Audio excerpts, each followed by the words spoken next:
ஹாய்ங்க. இன்னைக்கு வந்து சனிக்கிழமை மத்தியானம் வந்து நானே எங்க தர்ஷினி, அம்மா எல்லாம் என்ன பண்ணிட்டுருக்கோன்னு பார்த்தீங்கன்னா, வீடெல்லாம் சுத்தம் பண்ணிட்டுருக்குறேங்க. ஓட்டு வீட்டில் கூட இவ்வளோ குப்பை இருக்காது. இங்கே டார்ச் வீட்டில் வந்து இவ்வளோ குப்பையாக இருக்குதுங்க. நாங்கள் இந்த வீட்டுக்கு வந்த புதுசில் வந்து எல்லா பாத்திரங்கள் எல்லாம் அடுக்கி மூடி வச்சதுங்க. பூரா நிறைய ஒட்டரை அடித்து தூசாக கிடந்தது. அம்மா வந்து தீபாவளிக்கு சுத்தம் பண்ணிக்கலாம், பொங்கலுக்கு சுத்தம் பண்ணிக்கலாம்னு சொல்லிகிட்டே இருந்தாங்க. ஆனால் டைமே கிடைக்கலைங்க. தீபாவளிக்கு பொங்கலுக்கு தான் வேலை வந்து அதிகமாக இருக்குங்க கம்பெனியில். அதனால் வந்து அப்பவும் டைம் கிடைக்கிறது இல்லை. தீபாவளிக்கு பொங்கலுக்கு வந்து ஒரு வாரம் ரெஸ்ட்டு தான் கொடுப்பாங்க. ஆனால் அது வந்து அதில் வந்து ரெஸ்ட்டு மட்டும்தாங்க எடுக்க முடியும். வேலையெல்லாம் செய்ய முடியாது இந்த மாதிரி வேலையெல்லாம். இப்போவே வந்து ஒரு நாளையில் வந்து ஹால் மட்டும்தான் சுத்தம் பண்ணியிருக்கோம். இன்னும் பெட்ரூமு கிச்சனெல்லாம் இருக்குதுங்க. இன்னும் அதெல்லாம் சுத்தம் பண்ணலை. எங்கள் தர்ஷினி எங்களோட சேர்ந்து வேலை செஞ்சதுனால கொஞ்சம் வந்து சீக்கிரமாக வேலை முடிஞ்சுங்க. மத்தியானம் வந்து நாங்கள் எல்லாம் சாப்பிட்டு 2 மணிக்கு மேலே தான் நாங்கள் சுத்தம் பண்ணுற வேலையை ஆரம்பித்தோம். சுத்தம் பண்ணி பாத்திரங்களை எல்லாம் அடுக்கி எடுத்து வைக்கிறதுக்கு வந்து மணி 7 ஆயிடுச்சுங்க சாயங்காலம். இடையில வேற டீ வச்சு அடிக்கடி குடிச்சிட்டே இருந்தோம். சோம்பேறித்தனமாக ஆயிடுதுங்க. வேலை செஞ்சுட்டே இருப்போம். கொஞ்சம் நேரம் போய் உட்காந்தோம்னா டயர்டாயிருது. அப்புறம் சோம்பேறித்தனம் ஆயிடுது. அப்புறம் கொஞ்சம் டீ வச்சு குடிச்சிட்டு அதுக்கப்புறம் தான் மறுபடியும் வேலையை ஆரம்பிக்கும். எங்கள் நெருங்கினா பார்த்தீங்கன்னா வீடியோ எடுக்கிறதுக்கு மட்டும்தாங்க அவள் வேறு வேலைக்கெல்லாம் ஆக மாட்டாங்க.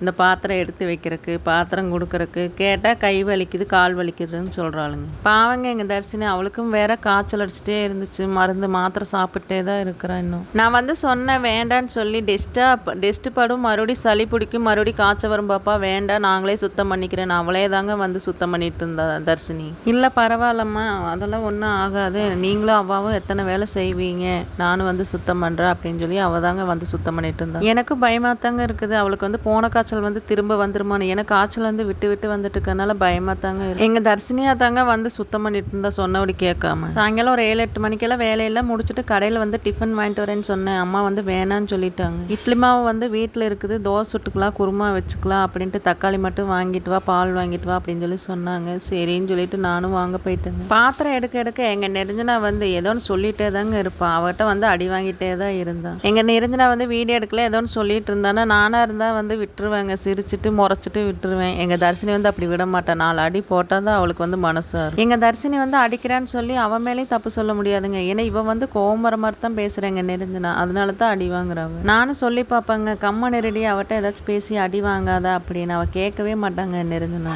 அவள் பேசுறதுக்கு வந்து இவ்வளோ சட்டுன்னு வெளிப்பிடுறாளுங்க. நம்ம அடிக்காத தர்ஷினி வேண்டாம் அப்படின்னு சொல்லிட்டு இருப்பான். அவள் வந்து அடிக்கடிக்க எச்சாதான் வாய் பேசிட்டு இருப்பான். அப்போ நீ போட்டு அடின்னு சொல்லிட்டு நான் பாட்டுக்கு பேசாமல் இருந்துக்குவேன். இன்னைக்கு வீடு சுத்தம் பண்ணுறதா இல்லை உங்கள் சண்டைகளை வந்து தீர்த்து வைக்கிறதான்னு சொல்லிட்டு சத்தம் போட்டே தாங்க நான் இருந்தேன். எங்கள் தர்ஷினி வந்து ஒன்றும் பிரச்சனை இல்லைங்க. அவள் சொன்னபடி கேட்டுட்டு அவள் வந்து அவள் வேலையை பார்க்கறக்கு ஆரம்பிச்சுக்கிட்டான். வீட்டுக்குள்ளே வந்து அதிகமாக ஒன்றும் இல்லைங்க. இந்த புக்கு நோட்டுக்கு தான் அதிகமாக இருக்குது. இந்த புக்கு வேணுமா, அந்த புக்கு வேணுமா, நோட்டு வேணுமான்னு கேட்டால் எல்லாமே வேணும்னு தான் சொல்கிறாளுங்க. 2 பக்கெட் நிறைய நோட்டு புக்கு தாங்க இருக்குது. அப்புறம் அது போக பேக்குகள் எல்லாம் வச்சுருக்காளுங்க. துணிகளும் அப்படித்தான், புது துணி எடுத்ததெல்லாம் அப்படியே இருக்கும். போடுறேன்னு சொல்லி வைப்பாளுங்க. ஆனால் வந்து எங்காச்சும் போனால் போடவே மாட்டாளுங்க. எடுத்தால் அந்த ஒரு நாள் தான் போடுறாளுங்க. அதுக்கப்புறமா அதை எடுத்து வச்சாளுங்கன்னா அதை வந்து மறந்துடுறாளுங்க, போட மாட்டேங்கிறாங்க. அது வந்து விலை போட்டு எடுக்கிறேங்க. அது வந்து ஒரு நாளைக்கு தான் யூஸ் பண்ணுறாளுங்க. மறுபடியும் போடுங்கன்னு நாளாக போட மாட்டேன் அப்படின்னு சொல்லி சொல்கிறது. எங்கள் தர்ஷினி எல்லாம் சுத்தமாகவே போட மாட்டேங்கிறாங்க. எங்கள் தர்ஷினிக்கு நிரஞ்சனாவுக்கு வந்து துணிகளுக்கு ஒரு பீர்வா இருக்கிறது இல்லாமல் 4 பேக்கு வேற இருக்குதுங்க. எந்த துணியுமே போட மாட்டேங்கிறாளுங்க. சரிங்க, டைம் ஆகிட்டே இருக்குது, நாங்களும் சுத்தம் பண்ணி எடுத்து வைக்கிறேங்க. ஓகே பாய்ங்க.